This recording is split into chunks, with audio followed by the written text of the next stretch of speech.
ശബരിമല നട അടച്ചിടാൻ advocate P S Sreedharan Pillai തന്ത്രിക്ക് നൽകിയ ഉപദേശം കോടതിയെ ലക്ഷ്യമല്ല.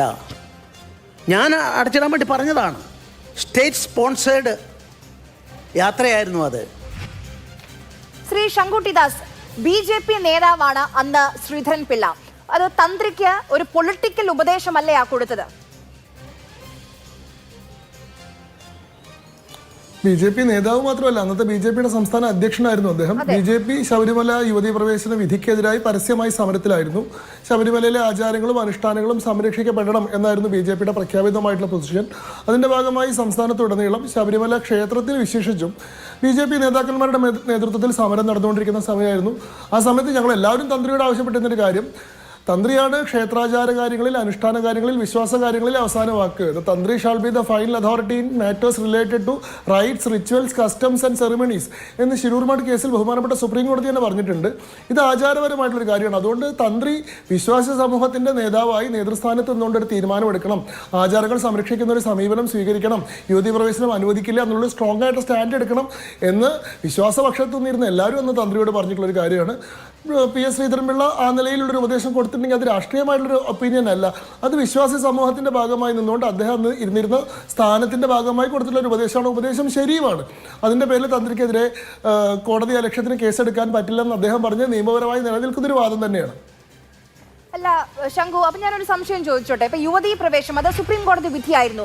അതിൽ തന്ത്രി ആ സമയത്ത് തന്ത്രി എടുത്ത നിലപാട്, ഇപ്പോൾ ആരുടെ ഉപദേശത്തിനനുസരിച്ചാണെങ്കിലും ശരി, തന്ത്രി എടുത്ത ഒരു നിലപാട്, ആ പ്രതിഷേധം, ആ സമരം, അത് ശബരിമലയിൽ സന്നിധാനത്ത് ഏറ്റവും പവർഫുൾ വ്യക്തി തന്ത്രിയാണെന്ന് ബോധ്യപ്പെടുത്തിയില്ലേ? അപ്പോൾ ഈ ശബരിമലയിലെ ഈ കട്ടിളപ്പാളികളും ഈ ദ്വാരപാലക ശില്പങ്ങളും പുറത്തു കൊണ്ടുപോകേണ്ട എന്നൊരു തീരുമാനം, ഇതുപോലെ ഒരു പൊസിഷൻ, ഒരു ഡിസിഷൻ എന്തുകൊണ്ട് തന്ത്രി എടുത്തില്ല എന്നൊരു ചോദ്യമില്ലേ? ഒരിക്കലുമില്ല. അത് രണ്ട് തരത്തിലുള്ള കാര്യങ്ങളാണ്. ശബരിമലയിലെ യുവതീ പ്രവേശനം എന്ന് പറയുന്നത് ശബരിമലയിലെ ആചാരങ്ങളും അനുഷ്ഠാനങ്ങളുമായി ബന്ധപ്പെട്ട് നിൽക്കുന്ന ഒരു കാര്യമാണ്. എന്നാൽ ശബരിമലയിലെ വസ്തുവകകളുമായി ബന്ധപ്പെട്ട മരാമത്തിന്റെ പണി എന്ന് പറയുന്നത് ഒരു അഡ്മിനിസ്ട്രേറ്റീവ് ആയിട്ടുള്ള ഫംഗ്ഷനാണ്. അത്തരം കാര്യങ്ങളിൽ തന്ത്രിക്ക് യാതൊരു അധികാരമില്ല. ദേവസ്വം മാനുവൽ ആ കാര്യത്തിൽ വളരെ ക്ലിയർ ആണ്. ശബരിമലയിലെ സ്വർണ്ണാഭരണങ്ങളാവട്ടെ, അവിടുത്തെ വിലപിടിപ്പുള്ള മറ്റ് സംഗതികളാവട്ടെ, ഇതിൻ്റെയൊക്കെ കസ്റ്റോഡിയനും സംരക്ഷകനും തിരുവാഭരണം കമ്മീഷണറാണ്. തന്ത്രി ഈ കാര്യങ്ങളിലൊന്നും, ദേവസ്വം ബോർഡിന്റെ തീരുമാനമെടുക്കുന്ന കാര്യത്തിലോ മരാമത്ത് എടുക്കുന്ന കാര്യത്തിലോ ഒന്നും തന്ത്രിക്കൊന്നും ചെയ്യാൻ സാധിക്കില്ല. തന്ത്രിക്ക് അവിടെ അനുജ്ഞ എടുക്കുക എന്ന് പറയുന്ന, ദേവന്റെ ഹിതമാരായുക എന്ന് പറയുന്നൊരു ഉത്തരവാദിത്വമുണ്ട്. ആ ഹിതമാരായുന്നതിൻ്റെ അടിസ്ഥാനത്തിൽ റിട്ടേൺ ആയിട്ടുള്ളൊരു ഒപ്പീനിയൻ കൊടുക്കുക എന്ന് പറയുന്നൊരു ഉത്തരവാദിത്വമുണ്ട്. എന്നാൽ ദേവസ്വം ഒരു തീരുമാനമെടുത്തത് നടപ്പാക്കുന്നതിനെ തടയാനുള്ള കപ്പാസിറ്റി തന്ത്രിക്ക് ഉണ്ടോ എന്ന് ചോദിച്ചു കഴിഞ്ഞാൽ, ബഹുമാനപ്പെട്ട വിജിലൻസ് കോടതിയുടെ കഴിഞ്ഞ ദിവസത്തെ വിധി പരിശോധിക്കുമ്പോൾ തന്നെ നമുക്ക് മനസ്സിലാവുന്ന ഒരു കാര്യം, ആ കാര്യത്തിൽ തന്ത്രിക്കെതിരെ യാതൊരു കുറ്റവും പറയാൻ സാധിക്കില്ല എന്നുള്ള നിലപാട് തന്നെയാണല്ലോ കോടതിയും സ്വീകരിച്ചിട്ടുള്ളത്. ഇത് തനിക്കില്ലാത്തൊരു ഉത്തരവാദിത്തം തൻ്റെ മേലെ കെട്ടിവെച്ചുകൊണ്ട് താൻ ചെയ്യാത്ത പ്രവൃത്തികളുടെ കുറ്റവും കൂടി തൻ്റെ മേലെ ചാരുന്നൊരു പ്രവൃത്തിയാണ് ഇവിടെ ദേവസ്വം ബോർഡ് ചെയ്തിട്ടുള്ളത്. അതിന് ഈ പറഞ്ഞ യുവതീ പ്രവേശനവുമായി ബന്ധപ്പെട്ട അന്ന് സ്വീകരിച്ചിട്ടുള്ള നിലപാടിൻ്റെ പ്രതികാര ബുദ്ധിയാണ് എടുത്തത് എന്നും തന്ത്രി പറയുന്നുണ്ട്. ആ വിധിന്യായത്തിലെ പാരഗ്രാഫ് 4 നിങ്ങൾ നോക്കിക്കഴിഞ്ഞാൽ വളരെ സീരിയസ് ആയിട്ടൊരു അലിഗേഷനാണ് അതിൽ തന്ത്രി ഉന്നയിച്ചിട്ടുള്ളത്. അതിൽ അദ്ദേഹം പറയുന്നുണ്ട്, the petitioner had faced public attacks from the influential figures of the ruling front for taking this stand. Further, when attempts were made, ഉപദേശമാണ് തന്ത്രി കേട്ടതെങ്കിൽ ഇന്ന് അതിലെ പകപോക്കലാണെന്നും BJP നേതാക്കളാണ് ഉപദേശിച്ചതെന്ന് പറഞ്ഞാലോ?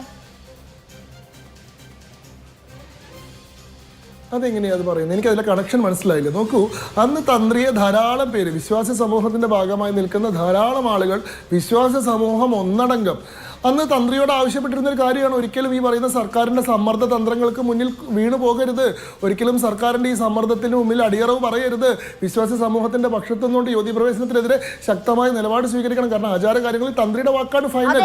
ആ കാര്യത്തിൽ ദേവസ്വം ബോർഡിന് സർക്കാരിന് ഒരു അധികാരമില്ല. ശബരിമല വിധിയുടെ സ്വഭാവം എന്താണ്? ശ്രീധരൻപിള്ള പറയുന്നു താനാണ് ഉപദേശം നൽകിയതെന്ന്. ഇന്നിപ്പോൾ ഇതൊരു രാഷ്ട്രീയ ആരോപണമായി മാറിയിട്ടുണ്ട്. പകപോക്കലാണ്, പ്രതികാരം എന്നുള്ളതാണ് തന്ത്രിയുടെ വാദം. ആ വാദവും ഇതുപോലെ ആരുടെയെങ്കിലും BJP നേതാക്കളുടെ ഉപദേശമല്ല എന്നെങ്ങനെയാണ് നമുക്ക് വിശ്വസിക്കാൻ കഴിയുക? കാരണം 2018 വന്നൊരു വിധി 2026 വരെ ഒരു സർക്കാർ ഇങ്ങനെ പ്രതികാര മനോഭാവമായി നിലനിൽക്കുന്ന ആരോപണമാണ്. അല്ല, പ്രതികാര മനോഭാവമായിട്ട് നിലനിന്നു എന്ന് കാണിക്കാൻ വേറെയും തെളിവുകളുണ്ട്. ശ്രീമതി ആര്യ, നമ്മളിപ്പോൾ ചർച്ച ചെയ്യുന്ന വിഷയം എന്താണ്? നമ്മൾ ചർച്ച ചെയ്യുന്ന വിഷയം ശബരിമല ക്ഷേത്രത്തിൻ്റെതുൾപ്പെടെ കേരളത്തിലെ 100ഓളം ക്ഷേത്രങ്ങളുടെ തന്ത്രം കൈകാര്യം ചെയ്യുന്ന തന്ത്രി കണ്ഠര് രാജീവൻ എന്ന് പറയുന്ന ഒരാളെ ഒരു തെളിവുമില്ലാതെ കേരള പോലീസ് നയിക്കുന്ന ഒരു സ്പെഷ്യൽ ഇൻവെസ്റ്റിഗേഷൻ ടീം അറസ്റ്റ് ചെയ്ത് 41 ദിവസം ജയിലിലടച്ച് അതിനുശേഷം അദ്ദേഹത്തിൻ്റെ ജാമ്യ ഹർജി പരിഗണിച്ച ഘട്ടത്തിൽ ബഹുമാനപ്പെട്ട കോടതി പറയണം, വിധിയുടെ പാരഗ്രാഫ് 88 നോക്കൂ, very importantly there is nothing on record four the matter, not even an iota of evidence from the side of the special investigation team to establish any positive involvement on the part of the petitioner in the alleged irregularities. അതായത് ഇങ്ങനെയൊരു കേസുമായി ബന്ധപ്പെട്ട് തന്ത്രിയെ positively അതിൽ involve ചെയ്യിക്കാനുള്ള ഒരു തെളിവിൻ്റെ കണിക പോലും special investigation ടീമിൻ്റെ കയ്യിലില്ല എന്ന് പറയുന്നു. ഒരു തവണയല്ല, 2 തവണ.